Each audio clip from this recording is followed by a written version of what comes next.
તમને કહી રહી છે કે ફલાણી મૂવી લાગેલી છે તો જોવા ચાલો, તમે જોવા નથી ઈચ્છતા તો તેને સંસ્કારી રીતે કહી દો ને કે હું તારી સાથે મૂવી નથી જોવા માંગતો. તે જેટલી વાર ભંગાર મૂવી માટે કહે છે એટલી વાર બોલો કે નથી જોવી, અથવા તેને આ કહેવું જરૂરી છે કે વી હેવ બ્રોકન અપ.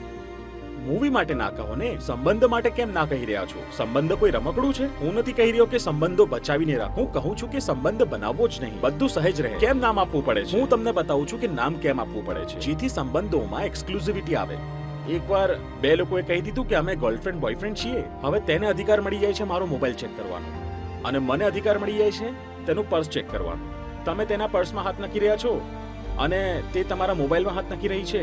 આને કહેવાય છે એક્સક્લુઝિવ રિલેશનશિપ. અને તેને ખબર ના પડવી જોઈએ કે તમે કોઈ બીજી છોકરી સાથે પણ વાત કરો છો, એટલે એક ચિહ્ન લગાવવું પડે છે. તો આવા સંબંધો બનાવો છો જ કેમ કે જ્યાં એકબીજાને અધિકાર આપવો પડે છે કે તું મારા પર્સમાં ઘૂસશે અને હું તારા મોબાઈલમાં ઘૂસીશ? આ સંબંધ બનાવો છો જ કેમ? આ સંબંધ જ ખરાબ છે.